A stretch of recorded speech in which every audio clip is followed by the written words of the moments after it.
Hello and welcome all of you once again in a panel discussion on telecom, e-commerce, media and entertainment, consumer versus products. Let's welcome our moderator, Mr. Abhishek Lahiri, Public Policy Manager, India and South Asia, Facebook. Welcome to our panelists, Mr. Babu Jairaj, Platform Head Geo, Mr. Jignesh Karya, Enterprise Architect, IBM Services, Mr. Joe Emmanuel, Vice President, Global Sales, Route Mobile. Dear audience, please keep posting your questions in the chat box. Panel may select a few and address in the end. Over to you, Mr. Lahiri. Right, thanks, Srishti. First of all, a warm welcome to all the audience for making to this session. So let me begin with a quote from our Honorable Prime Minister, who made about a while ago, last year. And it's a transformative potential technology. Niti Aayog says that it's a technology with the power to make ease of living and ease of business much better. Yes, we are talking about blockchain today. And the focus of the discussion is going to be on the telecom sector, media, and commerce. Now, when we talk about telco sector, let's look at the wonders of the sector. 1 billion subscriber, internet proliferation of this country, a huge ecosystem which is making life of the last mile much connected, much easier, and more transparent. The entire lifestyle of the ecosystem today relies on telco. Now the question is the blockchain technology, which is another wonder waiting at the doorstep. Telco, which is probably an infrastructure of national importance. So how do we see and visualize the culmination of blockchain playing a role in the telco sector? Now, so that's my first question to the panel. And let me open the discussion with Mr. Babu, that when we talk about telco and when we see the blockchain, the way the blockchain story has progressed in India, probably fintech was the first sector to latch on to the benefits of blockchain technology. Telco is another sector which is just entering and trying to leverage the power of blockchain.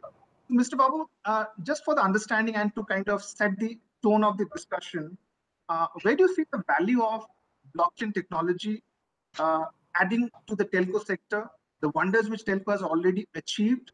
Can blockchain further add to value proposition of the telco? What is telco to gain from the blockchain sector? And where do you see this new technology, if I may say, to this whole telco sector? Mr. Babu. Okay, thank you so much for the chance to participate in this wonderful panel.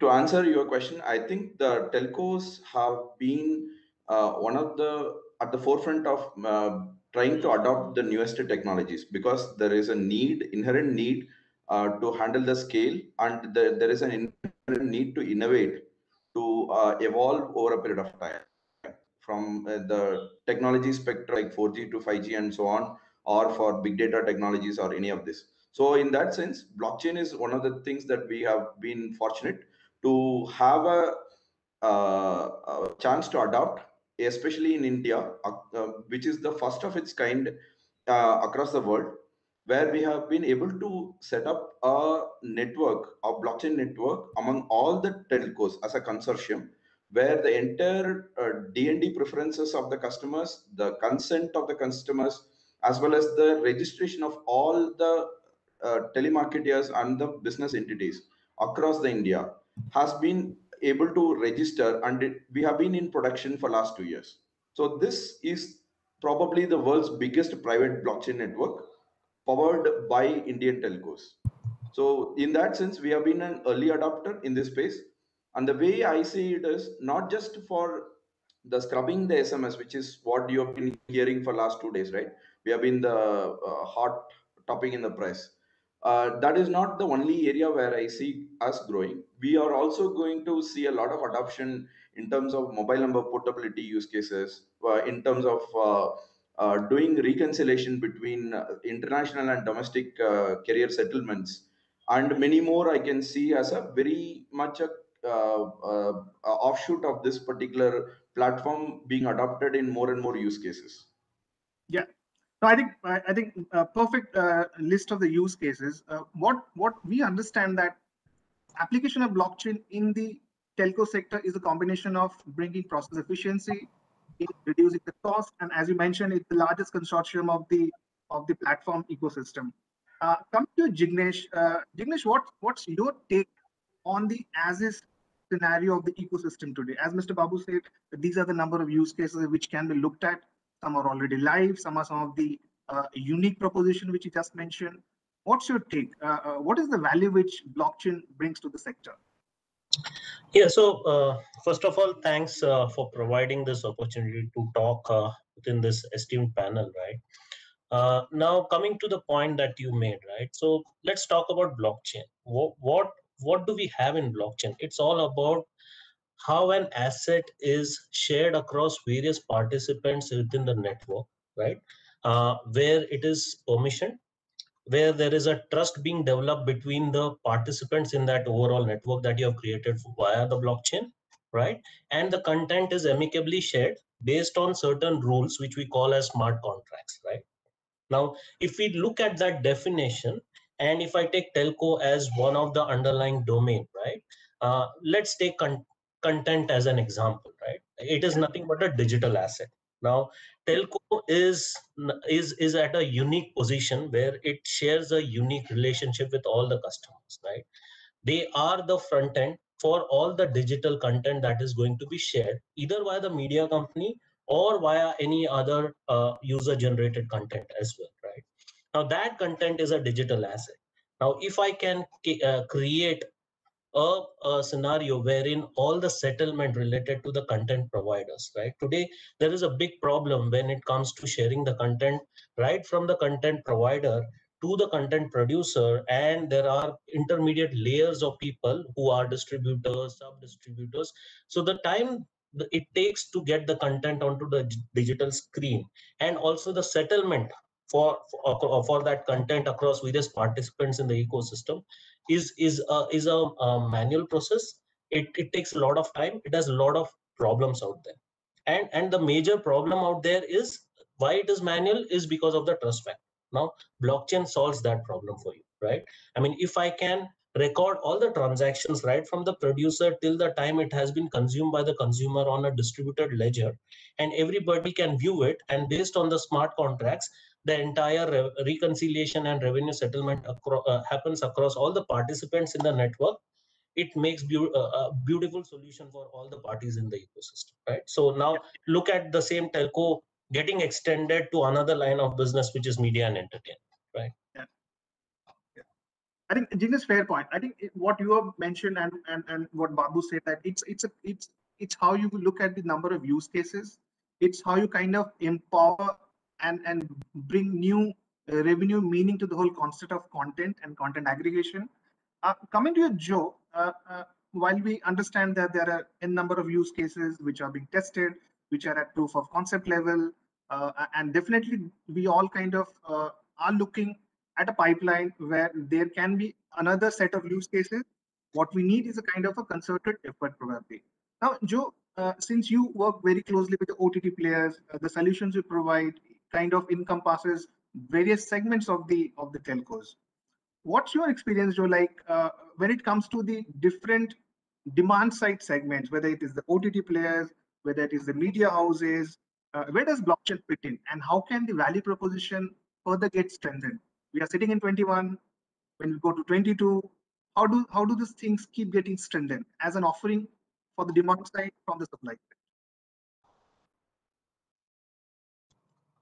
Joe, you are on mute. Sorry.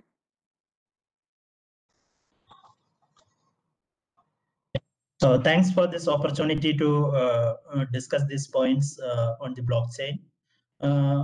So when it comes to the blockchain and the telco use cases, couple of points which we discussed by Babu and Jignesh. So the current scenario, we can see that the cloud connectivity is established, and most of the enterprises are getting connected to the cloud-related services, and the connectivity is quite a good in India in terms of the data connectivity. And what we observe is mainly is on anything and everything is going as services, like the software as a service, platform as a service, the communication platform as a service. So most of these things are going as a service because of the cloud and the connectivity things coming into picture.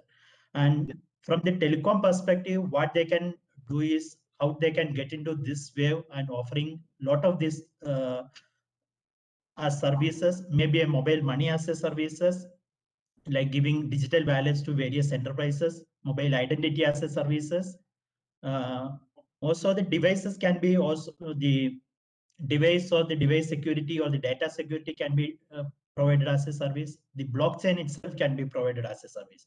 So when it comes to the blockchain capabilities of the distributed database, though it is transparent, but still it's secure and immutable. All these capabilities can be made use of when they are giving various services to their enterprise customers. So this is another area which telecoms can get more benefit out of it.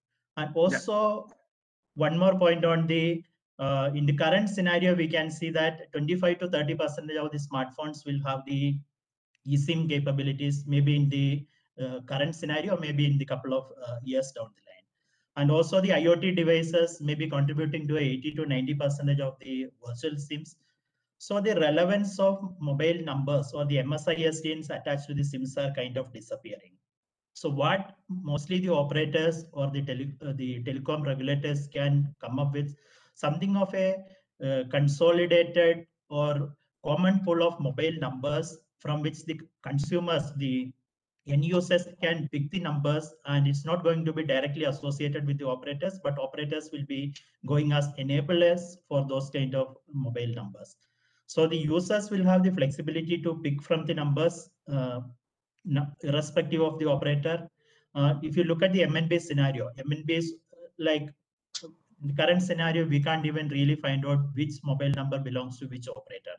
So considering all those facts, the mobile numbers or the virtual mobile numbers, which is really relevant in the IoT scenario or the eSIM scenarios, the mobile numbers can be created as a common pool, and users will be able to pick it from that pool, and the operators will be finally enabling the numbers for the data or the voice services. So these are the main use cases I see in the blockchain scenario for telecom. Right, Joe. If we see the latest development in the government ecosystem, we just had MIT's National Framework for Blockchain, and if we take a very cursory look, also identity management as a service has been clearly called out in that paper. I think that what grabs my attention, that from a government's vision point of view as well, there are certain use cases where probably government sees potential, eventually leading to citizen services, eventually leading to strengthening of the governance. Now, that brings me to the another question, and Babu, again, I come back to you. Specifically on the two use cases of identity as a service and checking the roaming frauds. How do you see this blockchain kind of acting as an accelerator or a catalyst in addressing the consumer demand on one side, and at the same time offering something wherein, irrespective of the services I avail, utilities or opening a new SIM connection, the telcos can act as probably a micro aggregator in providing any kind of identity, because we are the first touch points with the consumer. What's your take on this, Babu? Okay, so to illustrate one of the use cases, early in during the COVID period last year this time, we essentially had to because we had the list of all the organizations, we actually acted as an identity provider for the organizations to register for COVID passes, e-passes. This came as a part of the direction from TRAI and DOT, so that we were able to comply with it. And there were the COVID e-pass issuing authorities were able to connect with our backends to verify whether that organization is valid, and through a sign-in process, so that they will be able to do. So when you talk about identity, it is not just the individual identity. Sometimes we also have a role to play in acting like a proxy for the registrar of companies as well. That is one path. But to answer your question with respect to identity of an individual user, I think mobile number is something that everybody carries. Mobile is something everybody carries. Yeah. And more or less, the mobile number is a sticking identity that carries over. Maybe less than other, but definitely it is up there as compared to most other identities that you can expect from any other digital medium. So considering that, if we are able to provide a unified identity platform across all operators, to the entire government related services or even private enterprises, I think that will be a huge step forward in terms of adoption of common services across India. Today, the identity system is a very broken one. That valid point is a very valid one. We are using identity providers like Google and Facebook's of the world, which becomes the de facto one, but has a lot less verifiability. Here, Yeah. the verifiability of the identity goes not just higher, and this can also be something that can be homegrown to provide for a lot of infrastructural needs, countries, nation building needs as well. Yeah. Coming to you, Jignesh, I think our country has seen one of the finest rollouts of a consumer, I would say, grievance solution from TRAI on the spam SMSs. Jignesh, would you like to kind of spend next 2-3 minutes on how has this journey been from your perspective, and how can India as a nation keep identifying these kind of blockchain-based solution which takes care of the consumer grievance? Because we understand in the telco sector, the data quality, the network issues is something which keeps the consumers on its toes. And here comes a blockchain solution wherein I, as a user, can ensure that I'm not disturbed without my consent. Jignesh, what's your take on these kind of solutions? Yeah, so I mean, I'll roll back 2 or 3 years back when we were invited by the regulatory body in India to identify what are the potential use cases where we can implement blockchain, and there were other technical service providers as well. Technical providers like Microsoft, others were invited for that session. Right, and we started with the traditional use cases of MNP, roaming, and all those things, right? And then over a period of time, we realized that it is this DND, or the do not disturb, what you call, is a big problem for the consumer, right? Because what happens today is you as a consumer have given your preference, saying that I don't want to receive messages only for banking. I want it for real estate, but none other than that. Mm-hmm. To happen in those days was that database was uploaded into a center, which was being downloaded by the telemarketers. The telemarketers are the guys who have a connection with the telecom operators, right? And behind the telemarketers are the various brands like the HDFCs of the world, the ICICIs of the world, who are wanting to send out messages to you. Now, there were two problems. Now, since it was exposed to the telemarketers, the entire customer information, which was private, which the consumer thought was private, was exposed to the entire world, right? So I mean, as a telemarketer or whomsoever has access to that database was aware that, okay, Mr. X had given preference for this. Now, that was being used in terms of funneling the commercial communication to you. That was one set of the problem. So customers' privacy was included. The second aspect of the problem was that the messages were also smartly built when it was sent to the customer. So, for example, I used to get messages that your OTP for this transaction is XYZ. And then below that, by the way, for ICICI, this particular offer, you'll get 10% free, right? So they were trying to push in a commercial or a promotional message inside a transactional message. Right. So when we worked out all this, I mean, we had discussions with all the telecom operators, everybody came on board, and it was a very good experience wherein we identified that, first of all, the messages have to be segregated into 3 lots. One is the transactional message, which are purely for transactional purposes, like the OTPs or very important banking messages. The second set of the bucket was around the service messages, which is like your insurance is due, right? Or your health policy needs to be renewed for after a certain set of time. And the third bucket was primarily the promotional message, right?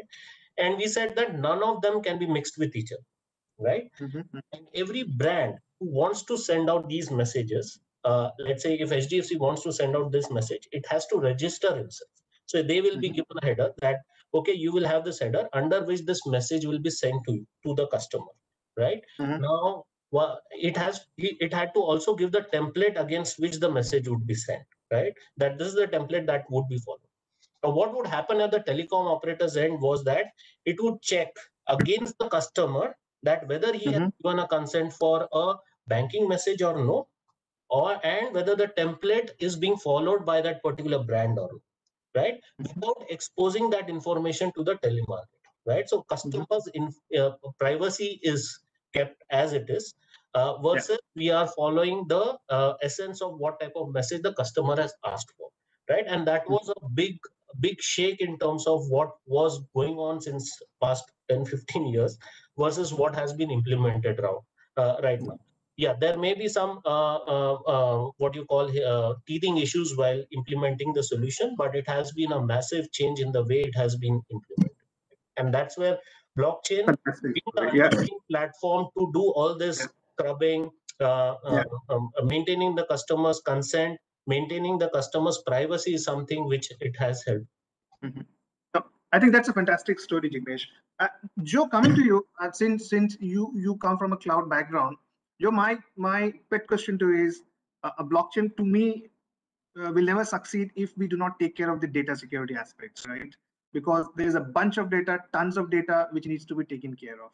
And as blockchain keeps scaling up, the data also keeps scaling up. The data that needs to be stored.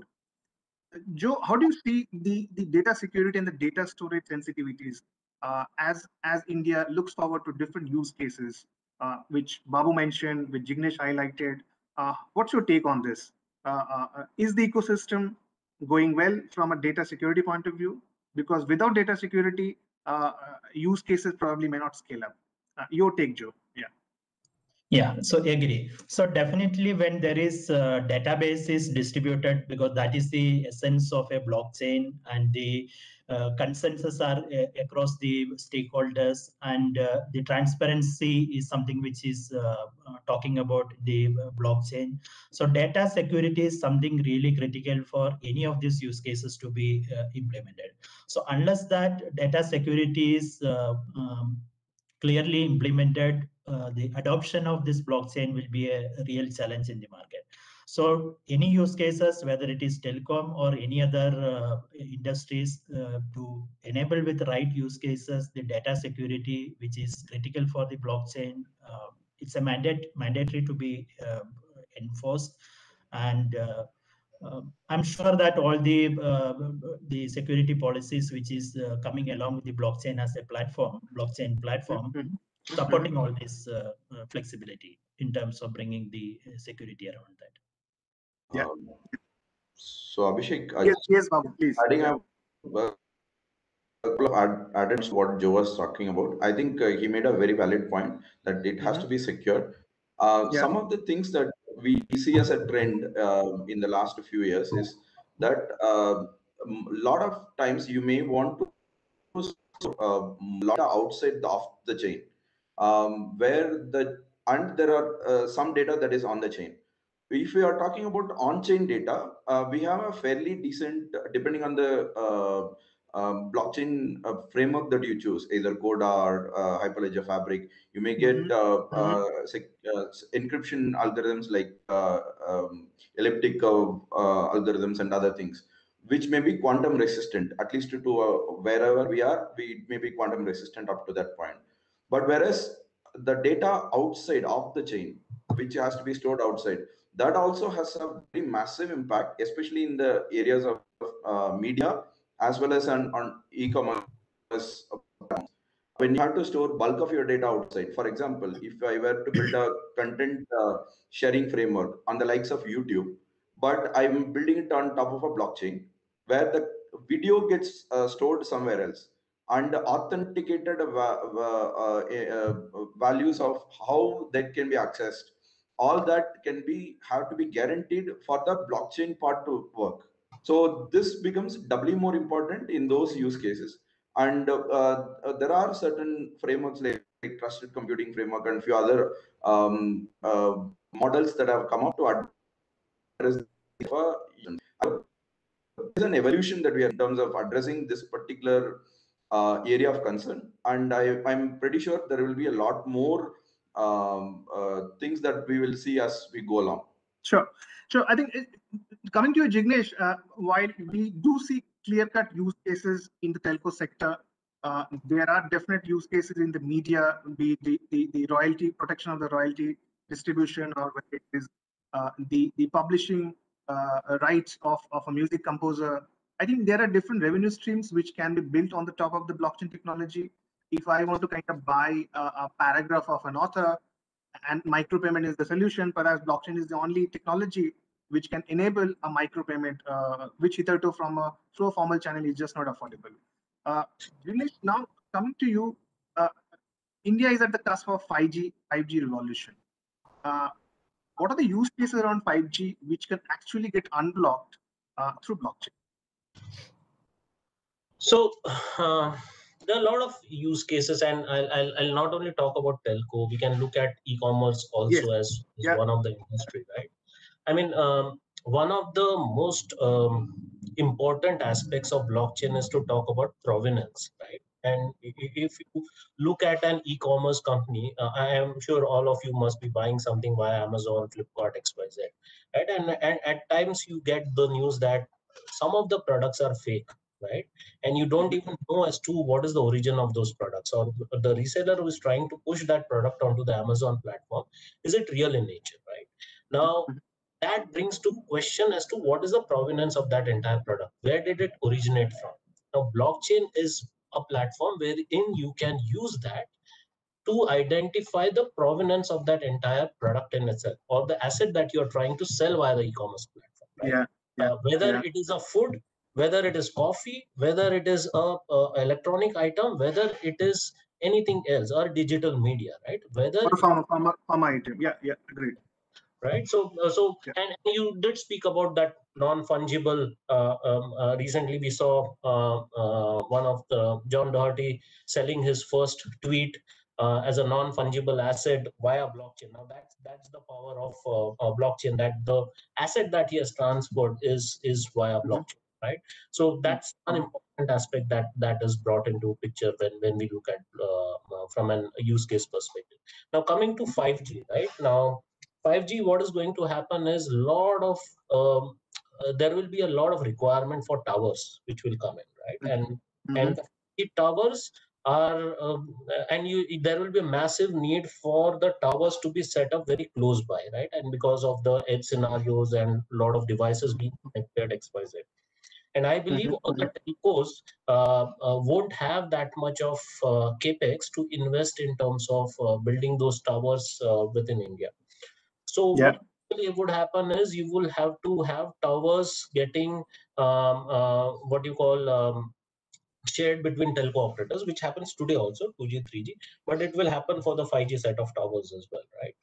Now, can I look at asset sharing and reconciliation, or the revenue settlement of using a tower based on a 5G live, what you call usage, based on the spectrum and based on the type of usage, based on the type of time it was used for, do the settlement and reconciliation across all the operators within the ecosystem. Now that's a very classic use case. The reason why I say this is very simple. We have already laid a blockchain network across all the telecom operators in India, right? Now, how difficult will it be to create smart contracts to what you call work on revenue settlement across all the operators? It's going to be very when I look at it from a 5G perspective. No, I think so far excellent. I think use cases which have been highlighted by this panel, and we definitely see the applicability. We definitely see a logic behind so much of I would say attention which is being given to blockchain, and it's a telco sector which definitely is going to attain. But now shifting the gear, this panel, see anything which scales up meets some kind of bumps over the period of the journey. So when I see the ecosystem, there are some regulatory challenges, there are some legal challenges, there are interoperability issues. Now, from this expert panel, and I will come to you, Joe, first, and then I will come to you, Babu. What are the roadblocks? What are the basic constraints which you foresee as we progress towards the march of adopting blockchain, be it commerce, be it telco, or be it any other? Joe. Okay. So when it comes to the blockchain related applications or services, the regulators or the governments, what mainly look at is the user experience, whether it's going to be negatively impact on the user experience, or is it going to make it better, the user experience. So there are certain challenges we see, at least in the blockchain related services. there is significant amount of work needs to be ensure that data is dispute free. So when there are two or multiple parties are involved and sharing the data across, we have to make sure that the data is dispute free. And also there needs to be a lot of changes needs to be done on the traditional process. For example, a blockchain needs to be done on a supply chain kind of or the tracking kind of mechanism. There needs to be a QR code needs to be included. So those kind of things on the existing or the traditional process, when there is change needs to be done, there can be a potential inertia from the who is trying to adopt those changes. And also the integration with existing the legacy systems. This is going to be a challenge which the blockchain platforms needs to carefully tackle that. And the other areas on the legal challenges. So how do we compare between the smart contracts and the traditional contracts? Is there a potential legal acceptance there? If legal acceptance is there, then definitely the private and public sectors can take it. So these are the potential challenges, in my view, for the blockchain adoption, which we are seeing. No, I think valid points highlighted, Joe. Absolutely. I think smart contract is something which needs to be replicated and leveraged, but there are certain restrictions around legality where probably smart contracts are not accepted. Coming to you, Babu, your take. What is that problem which needs to be solved at the foremost as we progress? So there are three areas aspects that I can think through. One is a technical aspect, in the sense that I think I'm probably reiterating some of the things that have been said earlier. One, with respect to scaling the blockchain, not all platforms are scaled very well. So inherent, the way in which the blockchains are modeled may or may not inhibit that scaling of the resources to outside, to a larger extent, to the bigger adoption. That is one part. The second one is on the even on the technology. I would consider them not integrating with the legacy systems. I would take a slightly different term. Some of the times the blockchains are going to replace the legacy systems, so that is going to cause a lot of friction there. And trying to when you're talking about adoption, I've seen that in the banks. I've heard about some use cases in other industries as well, where they are very skeptical about adopting it. But once there is a inherent ROI established, I can see that more and more banks are including who's got the Goldman Sachs blockchain network to transfer tokens across the borders, right? So same things are going to happen in media and other places as well. This is the technology part, where you are supposed to, you need to rationalize your existing systems with the new systems that you are building out and running. And right. The second important is the regulatory compliance, like everybody talked about before this. We have been very fortunate with the TRAI to have that regulatory compliance driving the adoption, without which this would not have been happening. But more than that, I think there is also a reason for governments to have a well-defined policy standpoints with respect to, let's say, even adopting cryptocurrencies, with respect to adopting smart contracts. One of the examples I heard from one of my friends was, there was a pilot which was running on airports, which was supposed to take care of the coming arrival and departures of the passengers, can be tracked in a blockchain, and they can be availed. Value-added services can be availed on top of it. For example, a cab pickup service can use the information that I'm landing on there, and I can ask me to see if they can offer a cab fare to wherever I want to go. But this project got put up into hold because of the very simple reason it doesn't have a standard locus standi in respect to a code, legal code. It does not have it. So that particular policy statement or policy arbitration has to be done by the government. That would accelerate the adoption of blockchains at a much faster rate. No, I think valid points, Joe and Babu. I think, Jignesh, I would come to you. I think most of the challenges have been highlighted by Babu and Joe. And as we understand, there needs to be some bit of work which needs to be done, probably at a war footing on the regulatory front, on the legal front. At the same time, we have seen so much of support and openness from TRAI, and that's why that I would say that spam solution could work out so well, and the whole ecosystem adopted to it. It got scaled up. Since we're just left with 5 minutes, in the interest of time, I will come to you, Jignesh, first, and then quickly to you, Joe and Babu.